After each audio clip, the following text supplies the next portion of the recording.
জয় যিশু। আজ 11ই জুন। আজ মাতামণ্ডলীতে পালন করা হচ্ছে প্রেরিতদূত বার্নাবাসের স্মরণ দিবস।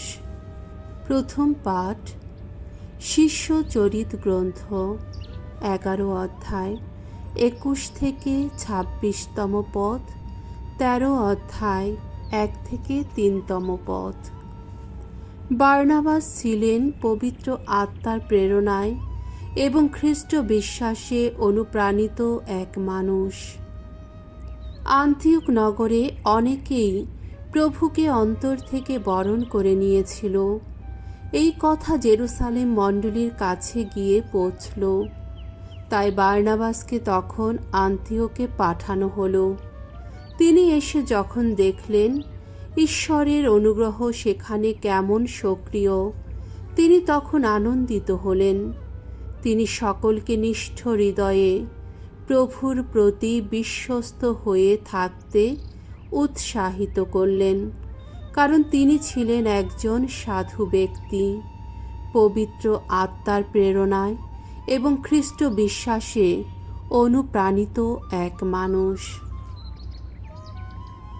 বহু বহু লোক তখন প্রভুর অনুগামী হয়ে উঠতে লাগল। বার্নাবাস এবার শৌলের খোঁজে তার্সাসে রওনা হলেন এবং তাকে খুঁজে পেয়ে আন্তিওখে নিয়ে এলেন। তারা দুজনে পুরো 1 বছর সেখানকার মণ্ডলীর অতিথি হয়ে রইলেন এবং বহু লোককেই ধর্ম শিক্ষা দিলেন। এই আন্তিওখ নগরেই শিষ্যদের খ্রিস্টান নামে প্রথম অভিহিত করা হয়। আন্তিওখ মণ্ডলীতে তখন কয়েকজন প্রবক্তা ও শিক্ষাগুরু ছিলেন। এরা হলেন বার্নাবাস নিজে, নিগের নামে পরিচিত সিমেয়ন, সাইরেনীয় লুসিয়াস, সামন্ত রাজ হেরোদের সঙ্গে প্রতিপালিত মানাহেন এবং স্বয়ং শৌল। একদিন তারা প্রভুর আনুষ্ঠানিক উপাসনা করছেন এবং উপোস করে রয়েছেন। এমন সময় পবিত্র আত্মা এই কথা বললেন, বার্নাবাস ও শৌলকে আমি যে কাজে আহ্বান করেছি, আমি চাই আমার সেই কাজের জন্যেই তাদের তোমরা স্বতন্ত্র করে রাখো। তারা তখন উপোস করে প্রার্থনা করার পর এই দুজনের ওপর একবার হাত রেখে তাদের বিদায় জানালেন। প্রভুর বাণী। ঈশ্বরকে ধন্যবাদ। সাম সঙ্গীত 98 1 থেকে 6 পদ। ধুয়ো। সবার কাছে জানিয়েছেন প্রভু পরিত্রাণের মহামঙ্গলবাণী। ভগবানের উদ্দেশ্যে গাওয়াজ নতুন গীতিকা। করেছেন তিনি কত অপরূপ কাজ, তার ওই ডান হাতের শক্তিতে, ওই পূর্ণ বাহুরি শক্তিতে ত্রাণ কর্ম করেছেন তিনি। ভগবান নিজের সেই ত্রাণ কর্মের প্রকাশ ঘটিয়েছেন। তিনি কত ধর্মময়, সকল জাতির কাছে সে কথা দেখিয়েছেন তিনি।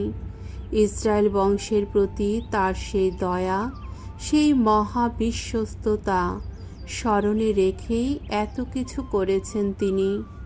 পৃথিবীর দূরতম দেশের মানুষও আহা প্রত্যক্ষ করেছে আমাদের ঈশ্বর পরিত্রাণের লীলা। ভগবানের জয়ধ্বনি করো সমগ্র পৃথিবী, হর্ষধ্বনিতে ফেটে পড়ো, গানে গানে মেতে ওঠো। ভগবানের গুণকীর্তন করো সেতারের ঝংকারে, সেতারের ঝংকারে সুমধুর গানে। সবার রাজা যিনি, ভগবান যিনি, তুর্য নাদে বিষাণ ধ্বনিতে তার জয় কীর্তন করো।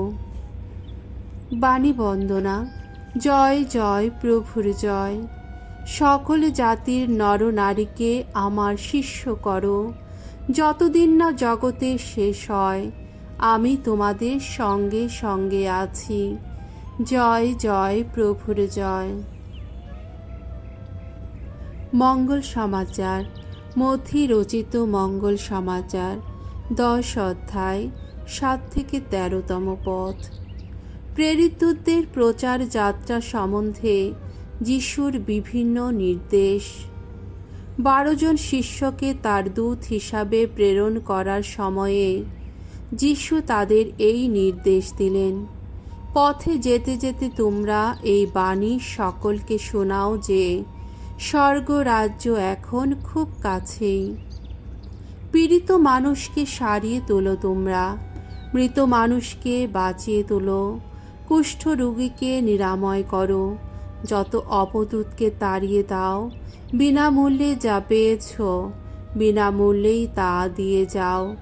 কোমরের কাপড়ে বেঁধে সোনা, রূপো, টাকা কড়ি কিছুই তোমরা সঙ্গে নিয়ে যেও না।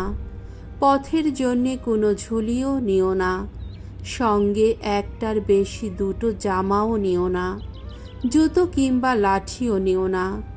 কেননা যে কর্মী তার অন্ন বস্ত্র পাবার অধিকার তো আছেই। তোমরা যে শহরেই বা যে গ্রামেই গিয়ে প্রবেশ করো, সেখানে খোঁজ নিও যোগ্য মানুষ কে আছে, আর ওই জায়গা না ছাড়া পর্যন্ত তোমরা তার কাছেই থেকো। তার বাড়িতে প্রবেশ করার সময়ে বাড়ির সকলের কুশল কামনা করো। সেই বাড়ির লোকেরা যদি সত্যি যোগ্য মানুষ হয়, তোমাদের ওই শান্তি আশীর্বাদ তাদের ওপর গিয়ে অধিষ্ঠিত হোক। কিন্তু তারা যদি যোগ্য মানুষ না হয়, তাহলে তোমাদের শান্তি আশীর্বাদ ফিরেই আসুক। প্রভুর মঙ্গলময় বাণী। খ্রিস্ট প্রভু তোমার প্রশংসা হোক।